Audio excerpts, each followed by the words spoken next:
Yo, What's up, bro? what up? Hey, what's up, Sorry, bro. Sorry for the delay. All good. Yeah, I was in another interview and it was dragging a lot. But it was really good. I'll actually send it your way. My name is brand is called Benamine by a guy called Borgia. No, It's dope, bro. Here, I'll send it over so you can check it out. where's he from? He's from England, but yeah, England, I think, London. But by the way, do you have a hard stop in 40 minutes, or we go a little bit over the time just to compensate for? We're good. All right, awesome, bro. Where are you based, by the way? New York? Los Angeles. Oh, LA. Dope. Dope. How about Amazing, you? brother. I'm in Tokyo. That's why the time zone was a little bit odd. I'm coming to Tokyo later this month. Oh, really? End of October? Yep. Ah, shit, I might not be here. But yeah, stay in touch. I mean, maybe you know people here already, but I can kind of like make some introductions as well. For sure. Let's see. Cool, bro. Well, yeah, just to I mean, first things first. This is gonna. Well, thanks for the time. Obviously, this is gonna be a very like casual conversation, bro. Like, this is not gonna be like a traditional fashion PR interview. It's gonna be just us talking about fashion, starting brands, all the process, the story, the challenges. And if you fuck up, if you regret saying stuff, we can always fix things afterwards. So there's no like stress on, if we lose connections, if you regret saying things, like there's no pressure. All right. Cool. And just to confirm, audio and internet is good for my end, right? Yep.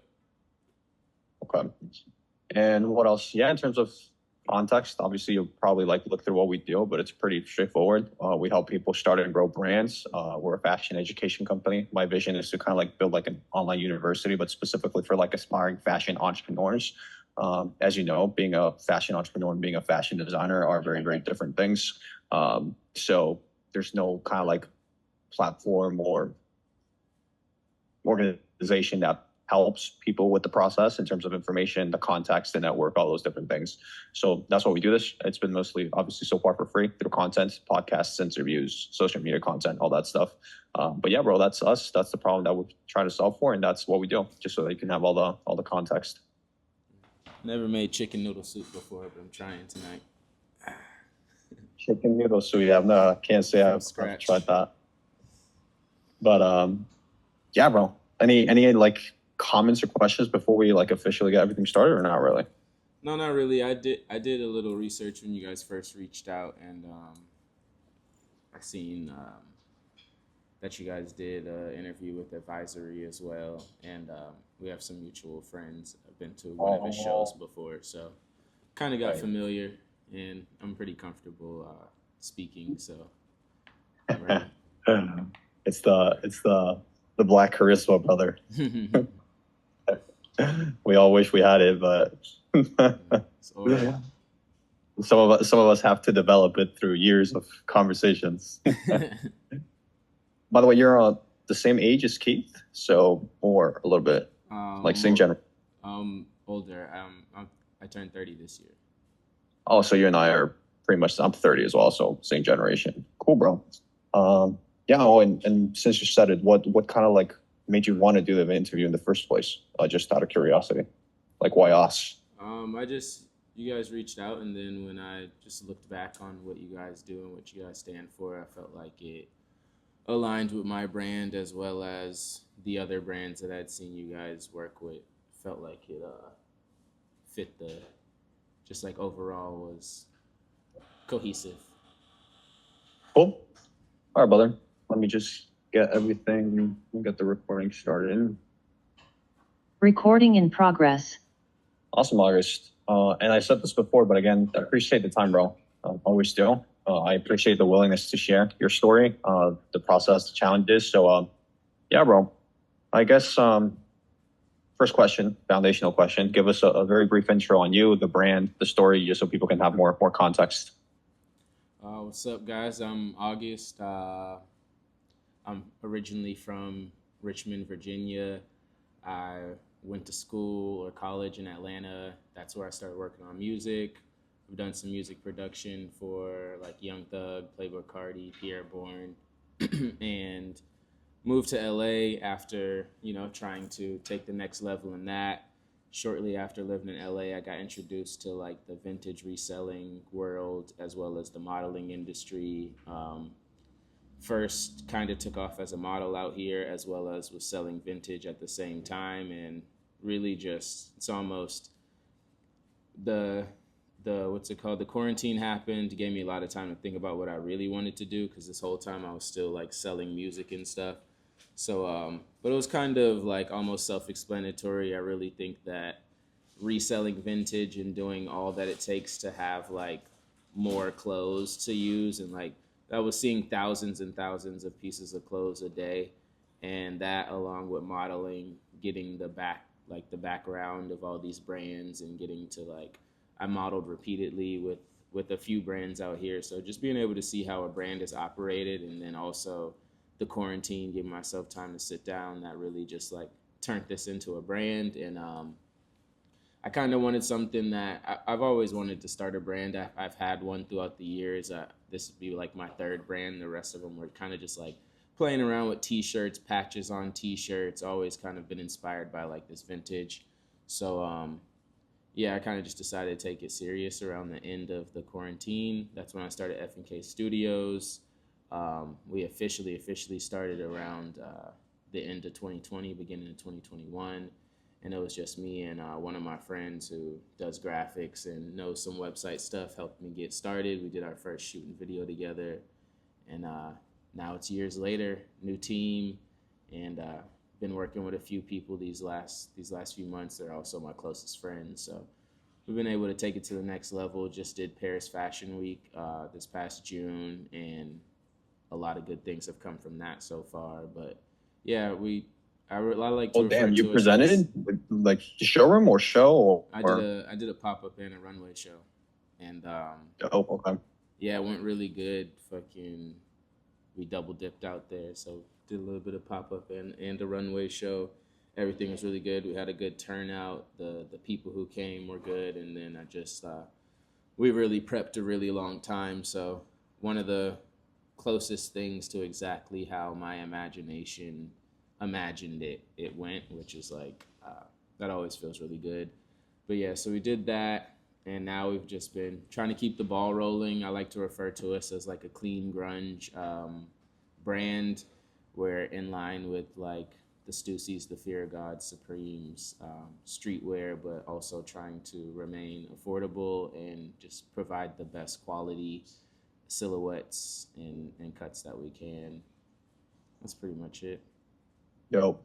And okay, man. And out of all the cool things that you do, like I guess just to foundationally understand how to ask questions, what do you consider yourself? Are you a producer, mainly a designer, a creative? A full-time designer.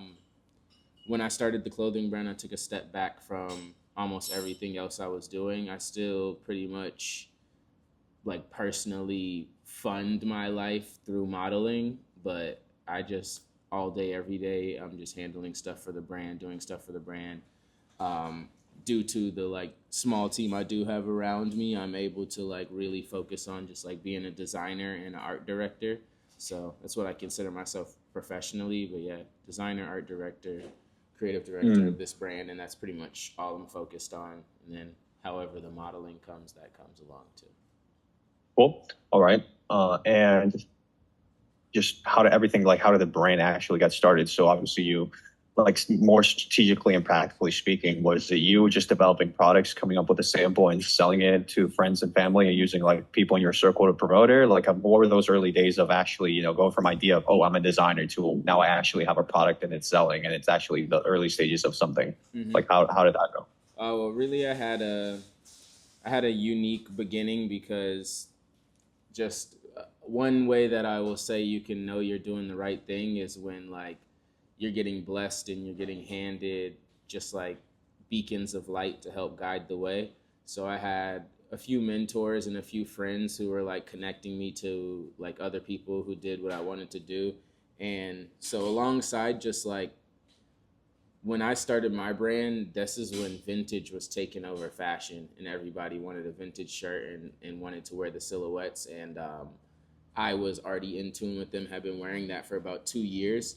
So really it started there. It started like with just like some of the best silhouettes I could find in vintage, some of the stuff that I was wearing. I was already like ahead of the trend. So that alongside having this mentorship that were able to connect me with like manufacturers and really like fast track my way through the game.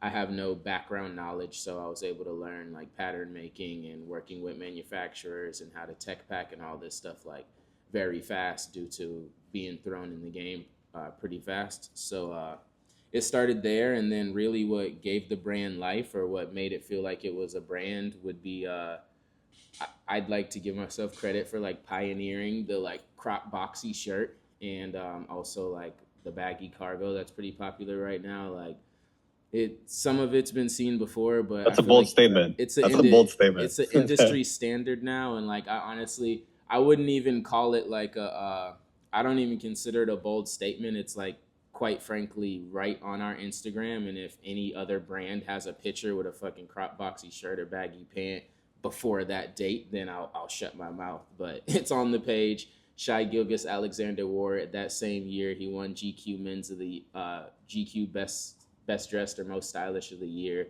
He also was voted League Fits Best Fits of the Year. We got posted on League Fits a bunch that year. The big red boot was like the biggest thing in fashion that one year. He was wearing our shirt. So it kind of got cemented. But yeah, so that when you asked me like just how the brand started, that's how it started. It was just like having such a finger on the pulse of like what was about to happen, me being able to like be in the vintage game and then starting to see it bubble up, starting to sell more vintage, and like people like trying to figure out where my clothes were from and stuff like that. I knew that what I was about to design would hit. So really my first collection is kind of just like what gave the brand life, and then from there, I think every designer starts a brand wanting to be like the next Margiela. Every designer starts a brand wanting to be this big luxury thing. So basically, I got lucky enough to like come out with some really good like statement designs that are like now I still work with those patterns to this day, some of them. But I was able to be just like thrown into exactly what you think you want, which is just like to come like as this established brand. And since then we've been kind of, or like mentally I've been like working back. So like right now, to me, the brand was always supposed to be like something that is one day accessible in the mall or like PacSun and like in Targets and stuff like that. Like I want this to be a highly accessible, high quality, well thought out streetwear brand. I like to like say things like if H&M and Zara cared about their designs, you know what I mean, and like cared about the quality and cared about the consumer, but also have the access to make so much of it that they can make it affordable. That's kind of one of my goals with this brand. So it started off with just like that usual young designer approach of wanting to make the biggest brand I could possibly make, and then I've now been able to kind of really just make it realistic. That's amazing. So basically, just to like summarize everything you said. By the way, sorry, I'm just moving positions here. Is that you've essentially worked your way into having a pretty good setup in your personal life, not only in terms of the people that you knew. Of course, as you said, you were kind of like thrown into this industry, but also the knowledge that you gained and the insight that you had because you were around the right people all the time. You understood the insights of what was going on home. And then because of that, you were able to very strategically start a successful brand because you understood everything. You understood what type of product, and not only what type of product, but also what type of product would be authentic to who you were as a creative, as an influencer, as a figure in the industry, whatever you want to call it. Yeah. Like I touched on, like it all began in the quarantine, and a lot of people can say this, but I took my time to like really think and just did a lot of journaling, a lot of going to the park, and a lot of figuring out who I was and what I wanted to like do with myself. So that moment coming alongside also finally taking the leap of faith and starting what I thought would be my lifetime career or my lifetime goal, which is having a brand, having multiple successful brands. it just came at the right time, where it was a time where I really knew myself and what I wanted for the future was really clear. So that gave me an advantage. And yeah, like you said, I had the right people around who were able to share knowledge. And then also, I think modeling really, like, it's not something you can really be in control of. Either you could be a model or you can't. But if you could be a model and you want to be a fashion designer, it's a good way to really see just like the inner works of it. I was able to, even like the people that were mentoring me, they had their own brands. So I was modeling for their brands and ended up doing like fashion shows in Paris that I would help with, help cast with, and help style while also walking in. So just like the ultimate like backspace of, I still work now as like a fit model, and like I feel like it's just like elevating with me. As like when you're a model, you're seeing like this background view of just like what it is to build a campaign, and then as a fit model, you're seeing like what the background view is to like actually develop clothing from like start to finish. So now I'm more in those rooms, and I'm also more at that level of designing. So like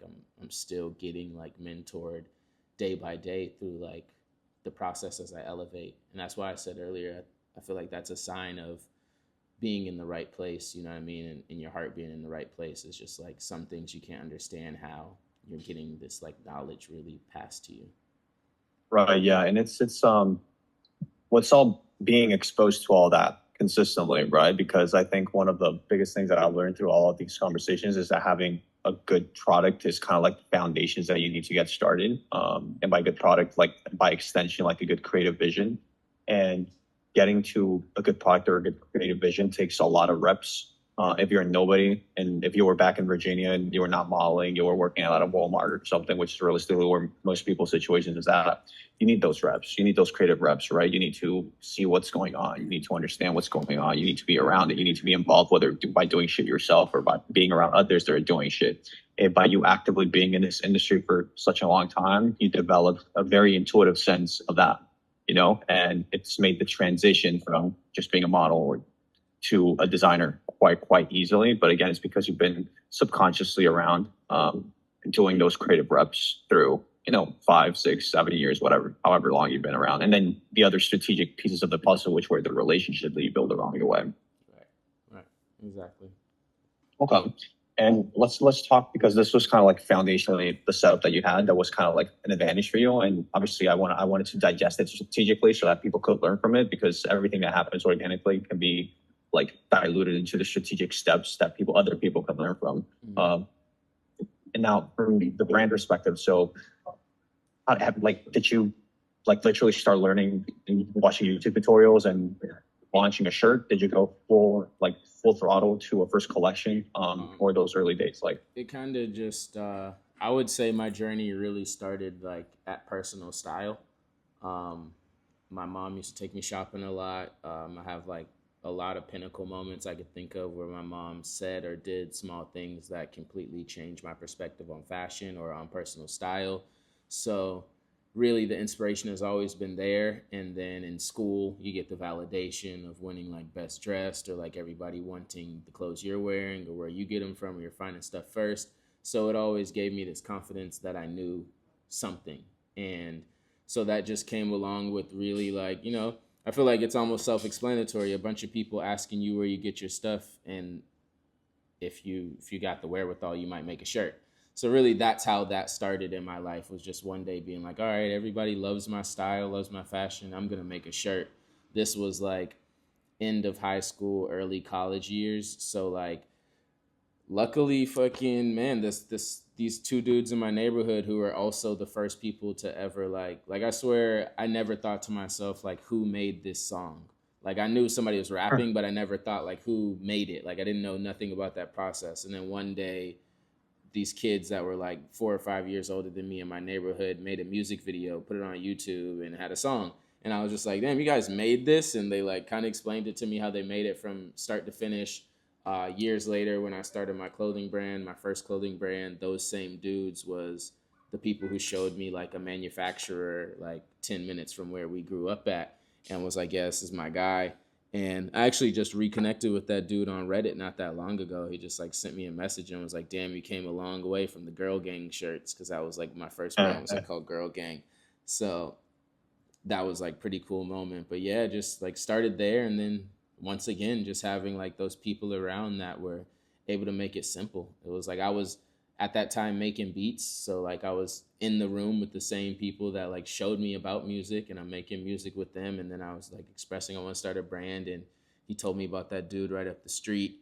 And then from there it was just like shirts. Like I was able to sell out. I started like, it was before I even understood what a brand was, but my brand was bigger than shirts at the moment. Like it was called Girl Gang without the vowels. And like every morning on Twitter, there was like hundreds of girls like using the hashtag and then like writing out like a peaceful message to other girls. Like it just started as like, it just really like took a wave, and like the catalyst was my music, because I already had like Young Thug mentioning me and like these other rappers mentioning me. So like just had that going, and then took a pause from it. And then when I got back into this, like I said, just like one of the, I mean, it worked out well, but the way I seen it once it like all hit me in that first year was like the experience kind of hurt too, because once I got back into fashion, like I went full collection, because I thought like that's what I was supposed to do. Very ambitious, yeah. Had all this experience and all these people around like guiding me. Like I thought I would like, and then I'm working with these brands at this point and stuff like that. So now I'm feeling like I need to like be at that caliber. Like I said earlier, like lucky enough, like some of those patterns are still being used, and like that's why I could confidently say like I pioneered something, because it's like, yo, something I designed 5 years ago, I'm still able to pull from it, and it's still current. It's right now. You know what I mean? So like that was the benefit of that moment. But yeah, once I returned back to fashion, I went full collection, and cost me a lot. Fucking, and that was like I said, when I like started the brand and I got to make that collection and design all that stuff. And then from there we started working back. Now, you know what I'm saying? And all of it was manufactured in LA locally. So I was paying premium, like dropped like a fucking 20 look first collection. Like it was very, very, Crazy. very, very expensive. And was blessed to have made it through that. And then yeah, just a little bit of having the right people around, and then actually seeing some success from that collection, making some sales, having some celebrities wear it. It gave those people around and the people that I was meeting along the way like confidence to believe in me, which just gave me like more confidence. And then just from there, just like started going my gut. I immediately like decreased the size of collections and shit like that. I immediately You started learned from the dropping. lesson, yeah. Yeah, I immediately started doing capsules and t-shirt drops and just one pair of pants and things like that in order to like figure it out. But yeah, so really like I've said before, like just like this last year has really felt like the real brand. Like everything before this was just like building up to get it right, trying things, tried the luxury approach, tried the big collections, tried the just graphic t-shirts, like, and now I'm starting to understand just the full circle and like being able to approach it like the way I've always wanted to. Okay, I mean, let me put on this a pin on this real quick, because obviously you've spent so much time building kind of like the right foundations to be in the position that you're in now, which is a very, very good position, and a position that people should aspire to like work towards. So I want to dissect that process a little bit more so people can learn from it a little bit. First question would be like, if you already had a place in music, why transition from music to fashion? That's kind of like the first foundational question I want to ask. I transitioned from music to fashion just because I didn't really like it. And in the pandemic, where I didn't do much creative things. I played mostly sports growing up. So when I got to Atlanta, I was living with my brother. I'm in college, and it's a pretty like big music hub. I kind of just fell into it, wanted to try it, ended up good at it. Within a year, I had made like tracks for artists that I've always like, that I aspired or like looked up to. So that was cool. And that kind of just thrusted me into it. I will say I like making music. It just, at that time, my perspective was so skewed. It's like your first year ever playing basketball. You just play for fun, and somebody stops and is like, "Yo, you're really good. Let's put you on." Playing the NBA. Yeah, exactly. And now you're like, every day you wake up, it's like, damn, I used to just go outside with my ball and just shoot around, and now like motherfuckers is telling me I need to eat at this time and practice at this time. And so it felt like that way every time I sat at my computer. I felt like I had to make music to a certain level, and it took the joy away. And the pandemic, where it was just like everybody's getting a little free money. Also, there's nothing to spend your money on because you can't go outside. So like, just fucking sit down and figure it out. Just really gave me like time to think clearly about that, and like it didn't take much thinking for me to just be like, you know what, I'll let this take a. My biggest goal in music doesn't even have to do with me actively making music. I can get there from fashion, which is just like I want to be like this figure that the coolest artist at that time doesn't release his music until I hear it, so that I Right. could give my opinion or help him pick the list or what it should go as. So Understood. Okay. And then you started developing the t-shirts, just to get the timeline right. no, the t-shirts And were before that. that was before, right? Yeah. Yeah. So before the t-shirts, then this was production, and then production led to like kind of like this period of self-realization or self-authenticization or whatever Hmm. whatever it's called. Um, and that led you afterwards to going full into the collection. Yeah. It was bad. Well, Wow. before that Yeah. was a very like just to say the brand is a brand and has a name. Me and my Yeah, friend, it's more a product. Yeah. yeah, me and my friend dropped. Like he helped me make 3 shirts. My very first drop ever under the brand was 3 shirts, and then we went out and put my homies who skated in it, let them skate around in it, and made like an ad, and that was just like my first drop. But that was like something I was doing just so I could like once I dropped that collection, I could be like, hey, we exist. You know what I mean? Like Right. I Understood. it felt like that needed to happen for me to do like the collection. It was just like, okay, here's the shirt, here's the logos. Like I still use the logo we made that day as my logo now, and I've tried to change it, and people have been like, no, that logo fucking hits. So like Right. it was kind of just like that type of drop to like just show you who we are. Understood. And what kind of foundational skills did you have to, like, additional to everything that you've been working on, to really develop to, become a brand owner? Um, Really just like consider myself like business savvy. My parents own a business. They paint the lines in the road, but I wouldn't even say like I'm just like the most creative person in the world. I think I just am dedicated. I'm very curious, and so I try to figure out a lot, the most I can, and true to myself, I study myself a lot as well, and just yeah, style really. Like it's really just style, and then being around, just seeing clothes so much, doing everything I've done out here, and being able to be in the background with other brands and other designers. It really just like you care about it, and then you're around it. So it's literally, I was in a fitting the other day, and I left there like with better knowledge and how I explain how I want my next like shirt grading from size to size. And I was like, damn, I've been having this thought for like more than a year of like just feeling like I didn't know how to express grading. As I get better with like samples and patterns and all this stuff, like then it's grading. And it's like I really like I can get it done, but not clearly translated. And now, like, just sitting in that room, like, hearing it, they're like, a full size is 5 centimeters, a half size is 2.5 centimeters. Like, when you're grading, I'm like, oh, fuck. I gotta say, grade them. Half size is just like, so knowing this information, like, all this, I can't take credit for, like, any of it. It's all just, like, blessed to me. And I'm just aware. I'm taking notes. Right. But how does it look like on a day-to-day basis? Like, do you sit down, do you design, do you create the samples yourself? Did you start hiring people? Like, what were those like very specific first steps from to It's actually get the brand rolling? it's pretty much So that like we can speak about something more practical that maybe people that, like, because we've spoken about how people can aspire to have like these solid foundations in terms of environment and people that you've mhm, established. But mhm. let's now talk about like getting the brand actually fucking started. I mean, pretty much just like I'd call that all problem solving. And I'd say like 90% of my days are problem solving. What I mean by that is like self-awareness, being aware of what you're weak at. You know what I mean? I think soon for myself, like I'll be in school, like I'll be taking a pattern making course and a sewing course, but right now like I thought I wasn't good enough at graphic design, so now I make all the graphics and I do all the tech packs, and I try to do some of that every day. I'm on all types of like blogs and Reddits and all types of shits, just trying to like search for knowledge.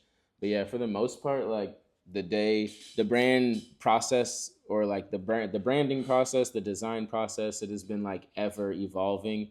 When I was designing out here, like when I was manufacturing locally, what I would do is take vintage shirts or like designs that inspired me and make adjustments. And then I was also like on foot every single day going in and out of these fabric stores trying to find the best fabric for the t-shirt that I thought, and then like learning what these like certain stitch patterns I'd see on like I shit you not, like it's not common now. You'll see a shirt that looks like it's inside out, but that's the way it was supposed to be. Before that was common. Like shit, I was out looking, trying to figure out, like asking seamstress and shit, like what's it called when the outside looks like it's on the inside, you know what I'm saying? And the motherfuckers was like Right. telling me like, so that's why my first shirt is called what it's called, because it actually stands for cover, because I have cover stitch on the shirt. But so just like a little bit of problem solving, like trying to figure out like what holes I could get better at. Right now the process looks a lot like I said, that first collection has really helped me. So like a lot of it like builds off of like editing that old pattern or editing that old sample, and then a few new pieces like here and there. But yeah, most of it is sampling here. I'll find a piece to start from, a block, and then I'll make edits to that block. From there, I usually still sample locally, so I make a sample here. I have manufacturers overseas. I'll like still, even once I get the sample, there's probably more edits to make, so I'll try it on, make edits from there.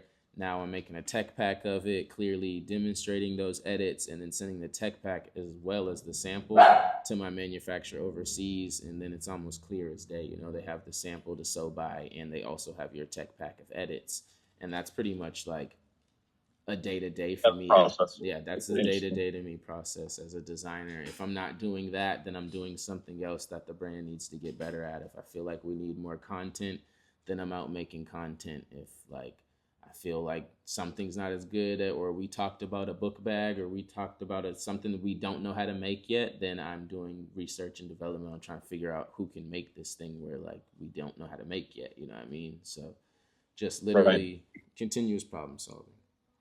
I see. So basically just repurposing locally, for like repurposing existing clothing locally for sampling, getting the samples correct, developing the tech specs to communicate with the manufacturers and get that ready for production, is basically kind of like what's the foundations on getting the brand.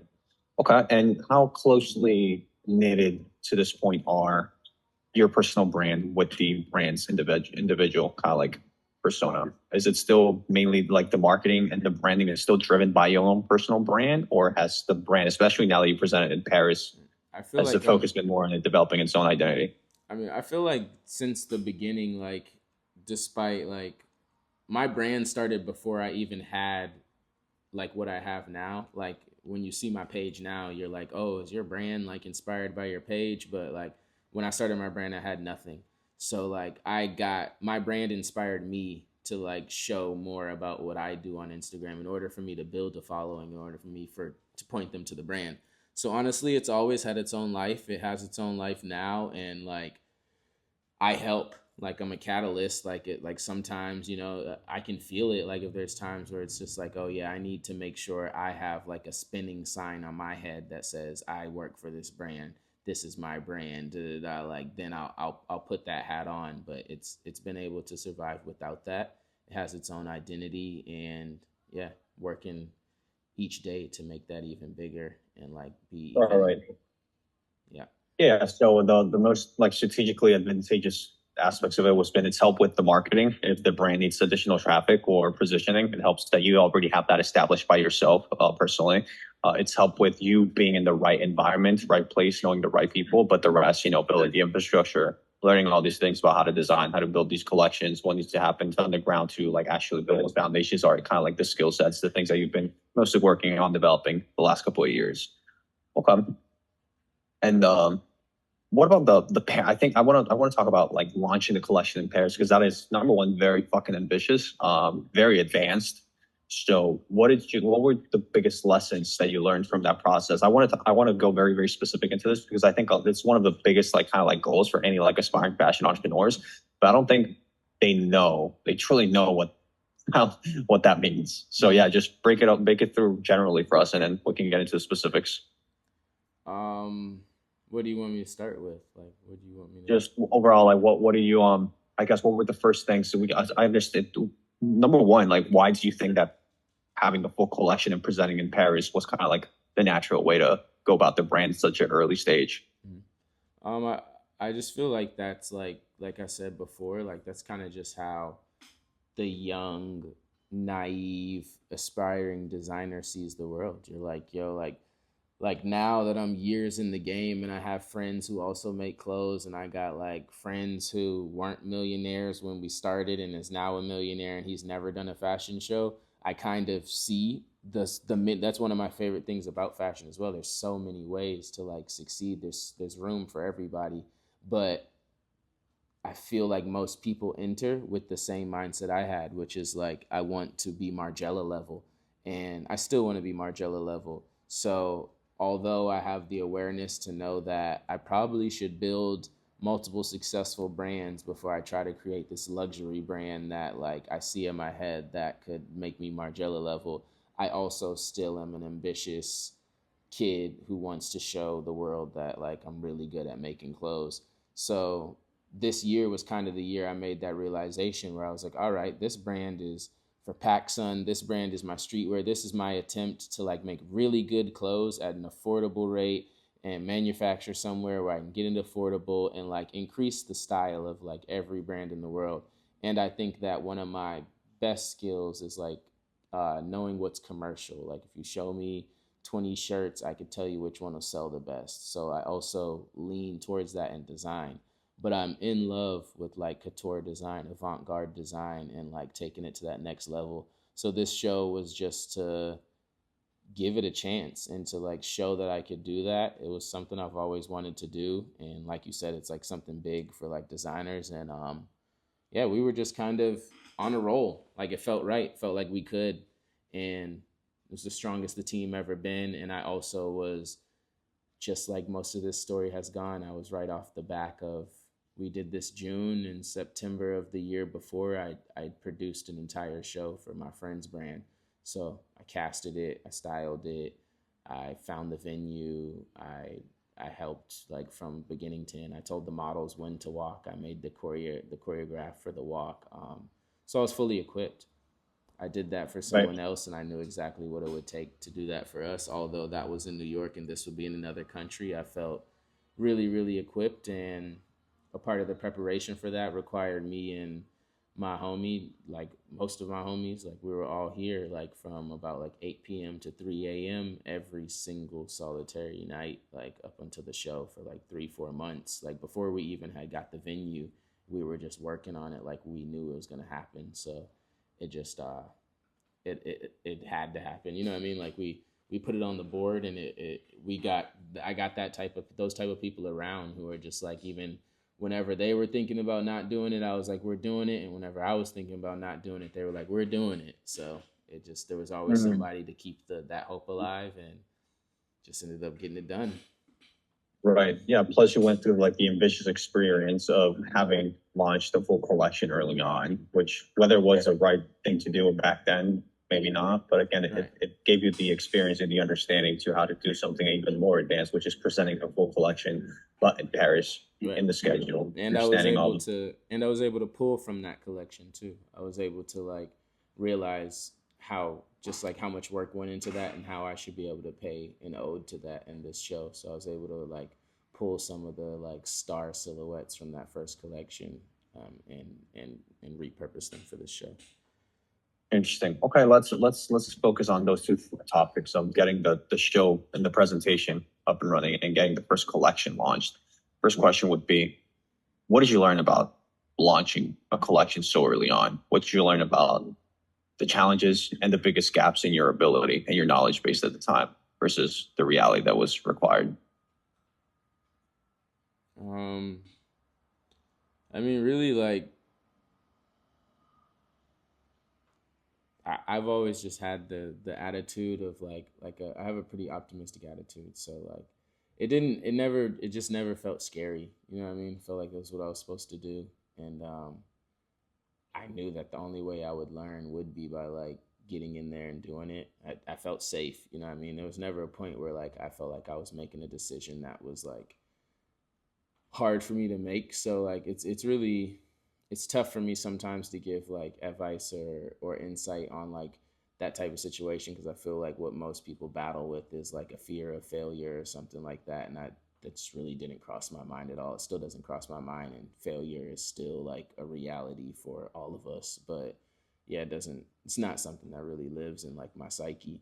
So I was just having fun with it. I was really enjoying myself the whole time. It was my first time making clothes like from scratch, making pants and making hoodies, and I felt confident. I knew that my silhouettes were hard. I knew that I was tapped into like a budding career. Like I was selling vintage and making 500, and then 1 month I was selling that same vintage and making 2,500. So I knew that these cuts, these silhouettes, and like everybody's got a booth around, and like my booth is making more than other booths because I got an eye right now. So I just knew that I was confident in like what my abilities were. Right, right. Yeah. So you've had previous products. So you've had previous evidence based on previous products that you've developed that your shit worked. And because your shit worked, it reinforced the confidence that you had and do that, but an even bigger scale with not just a couple of products but with a larger scale collection. Right. And I'm guessing you went through the process. Sure, it was difficult, but it succeeded. That reinforced the confidence even more, which reinforced you the fact or reinforced the confidence that you're having to doing even something even more ambitious, which was, presenting the same thing, but in Paris. Right. Okay.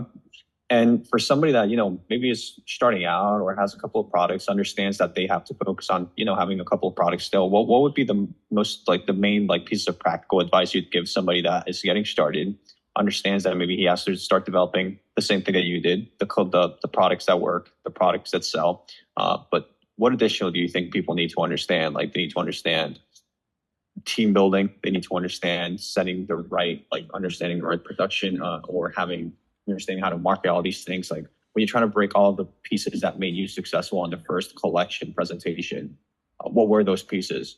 Just so people can identify what they should be working towards. I think you should be working towards uh, a heightened level of self awareness and like a heightened level of self awareness, which should go hand in hand with like a heightened level of confidence and belief in self. Really just even like within developing that first collection to like it didn't take me a long time to develop the mindset of like knowing that I wanted my brand to be in PacSun. And like I keep saying that because it's like most designers would like be like, really? You know what I mean? Like people who could design at the level I can would like be like, really? But you kind of just like, yeah, the best thing I could do is just like say is like be self-aware. There's so many ways to do this, and like so many of them are cool. Like, I might see a guy who made a shirt that's got one sleeve bigger than the other sleeve, and people are like, yo, this is a cool, new, innovative designer. He's so dope.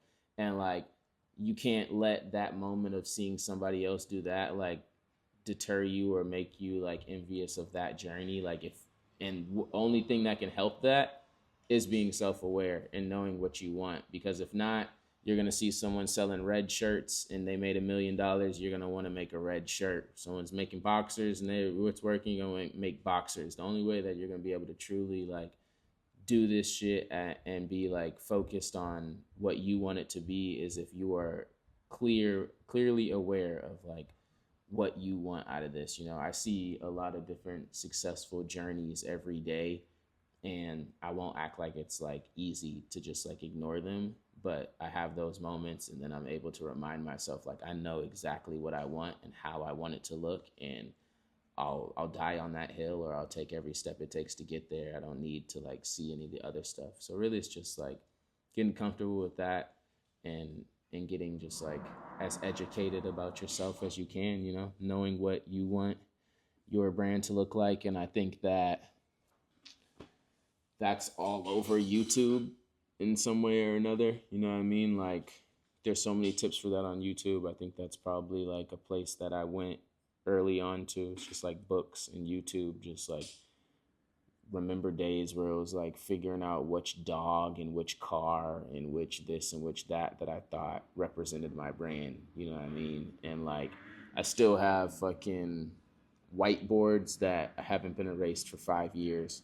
And it's just like sports teams, sports activities, places, words, people, brands, connectors, just like words are written down, like, and under each one of those words is a list of words that, like, in places it says Italy, Paris, Thailand, Santee Alley, Skid Row, Hotel Cecil. I live beside Hotel Cecil, but like, yeah, like, so these are just things that like that I know mean something to me, and things that I know I can pull from, like, just knowing, yeah, like knowing what your brand stands for. Like, it doesn't matter. I can't tell you, oh, you need to start with a shirt and you need to sell this shirt for $40 and then give away 10 of them, and then those 10 people post it. And I can't tell you that. All I could tell you is, like, whenever you do make that product, the more clear it is what you're pulling from to create that product, the easier it'll be for you to brand it, market it, to express it, to talk about it. The more confident and proud of it you'll be, and that'll just like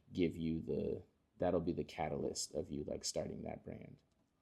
Right. So the specific steps that you need to take are very easily accessible through the internet. It's just getting the right foundations that is difficult. And for you, those right foundations was mainly developing high levels of self-awareness to know exactly what direction to lay everything into, in terms of, okay, what type of product am I developing? Not because it says on the internet that this is the type, or because in the YouTube it says that I need to develop a shirt, but that's what's genuinely the type of product that I want to develop, because that's what I want to do and that's the path that I want to take. And if you make that decision correctly, then almost the other foundational steps to the process will kind of like be right in front of you. It's just that most people cannot even see them because they haven't achieved that level of foundational self-awareness to understand, okay, this is the product that I'm pursuing.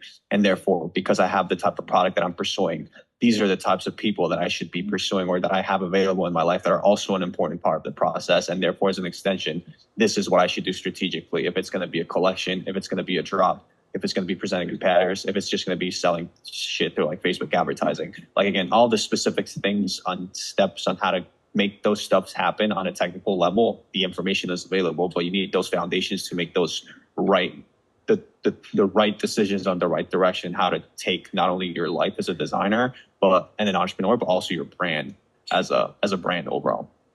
Exactly. I mean, I honestly, to be fully transparent, like, I don't think there is an interview in the world that can like truly help you be a better designer, or like, you know what I'm saying? Like, everybody has their own journey and you cannot mimic anybody's journey at all.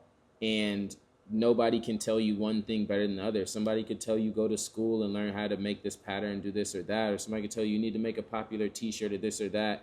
All of those things can be correct. The one thing that makes all of that possible is that all the people that took that journey, that's giving you that advice, they knew what they wanted. So it's like, fucking, if boxers became the most popular thing to make right now and I decided to make boxers, I got a higher chance than the next guy to make a cool boxer, because I know what I want to put on mine and I know what's going to make mine unique.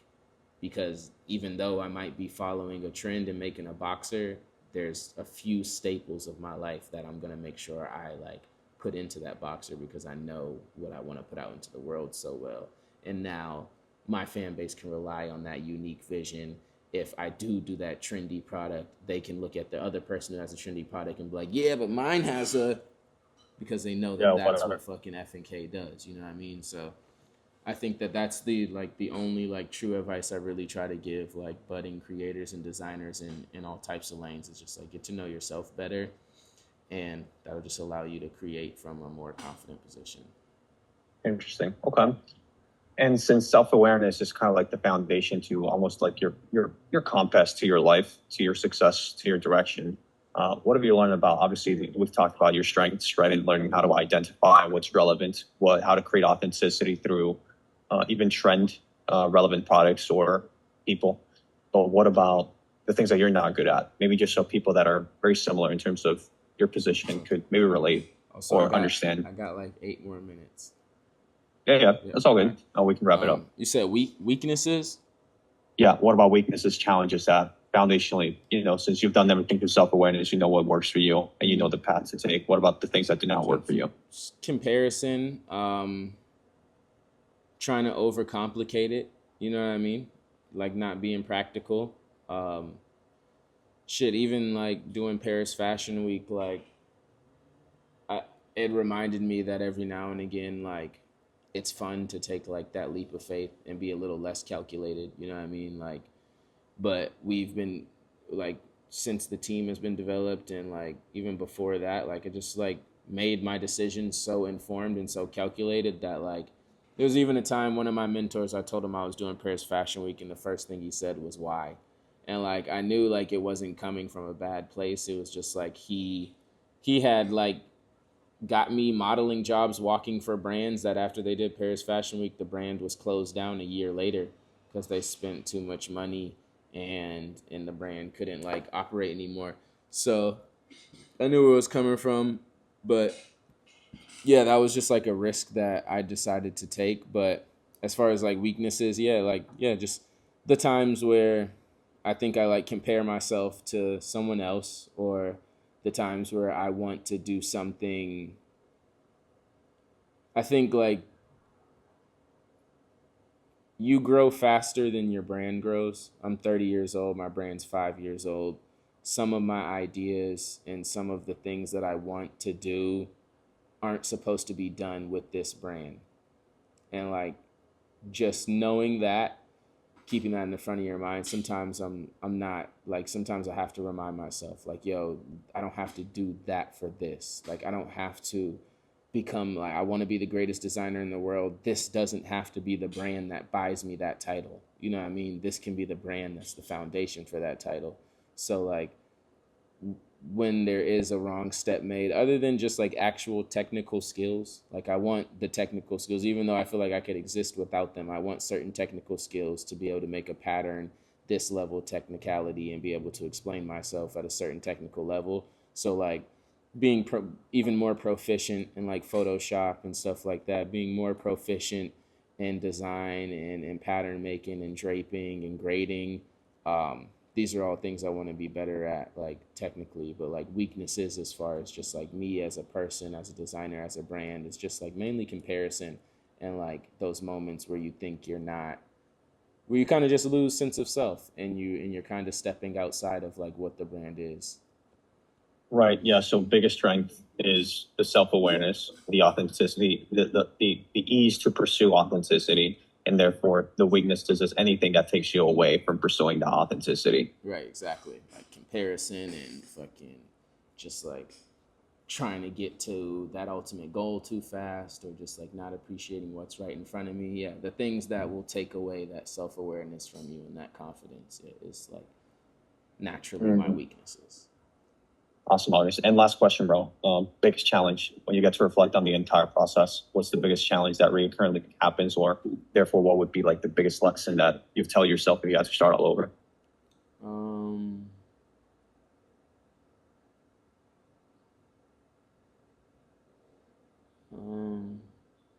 Basically, same thing. Really, just self-awareness and like the time put towards it and the time put towards like your brand. Like, you know, if things don't go the way you wanted them to go, or like the week of, or like, you know, you drop and then your drop doesn't sell the amount that you want, like the things that are going to pop in your head at that moment, you need to like keep that in the front of your head so that you do those, so you don't have to feel that pain to like do it. You know what I mean? Just like that would be like just like the biggest challenge, is like continuing to like find more information, not to get comfortable. You know what I mean? Like you can have a semi-successful brand and not search for that knowledge the way that you were before and stuff like that. So I think just like that's really just like Complacency. yeah, exactly. That would be like the biggest challenge, not getting complacent and just trying to find new innovative ways while also remaining like inspired and stuff like that, staying true to yourself. There's a lot of nights where, you know, I might have like fell asleep watching a movie, and like if something doesn't go the way I want, or if someone asks me a question and I don't know the answer, I'm like, I should have been fucking journaling last night so that I knew like clearly, you know, I just now that I also have seen the other side, I know what it's like not to know, like, the things that, like, when you do know them, everything goes easier. So, like, just, like, staying close to that sense of self, you're always, like, evolving. So always trying to just, like, learn those new things and those new, like, pull in those new emotions you're feeling and those new inspirations and stuff like that. That's, like, the ongoing challenge, is just remaining, also getting older and being able to, like, stay on the pulse of, like, what is next for fashion, what's next for these kids, what the streetwear like, and, like, what's cool. Like, just, like, in that is also being aware, being in the moment. Yeah, it's difficult to maintain consistency without high levels of emotional distress. And as you grow, because emotional distress pulls you forward, whether it be, immature things like envy or insecurity. As you mature, you kind of like handle those emotions. So you need to get that energy from somewhere else. And it's difficult because it's almost a new process that you need to develop in terms of what motivates you with that type of consistency. Awesome, brother. Thank you. Thank you for the time. I appreciate it. Very different conversation, but I think very, very important as a foundation for any kind of like aspiring creative or entrepreneur. All right, I appreciate it. Awesome, Recording stopped. I'll send everything your way. I'll let you go since you probably have to jump into a meeting now. But thank you, bro. Yes, Thank sir. you, bro. By the way, we're doing a masterclass next week with R13. I'm getting like 20 entrepreneurs to attend. If you want to drop by, let me know. Yeah, I'll I'd love hook you up to. with like spot. It's all good. It's a good way to connect. A lot of like new generation brand owners will be coming. So yeah, just let me know and I'll send you an invite. Yeah, I'd love to. Send that over. Awesome, brother. All right, bro. I'll shoot you an email whenever I'm done with meetings, and much love from Tokyo. Let me know if you ever need any plugs or more connections here as well. Yes, sir. I'll be tapping in soon about that. I was over here making chicken noodle soup mid-interview. It's time to dig in. How to make like dinner for family. I'm a family man. I'm a family man. You gotta put a little hot sauce in it.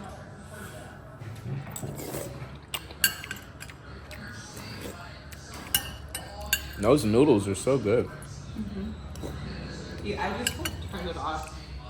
Even when it's so hard because it kind of like just continue to absorb the liquid, you know? I'm gonna watch the game now.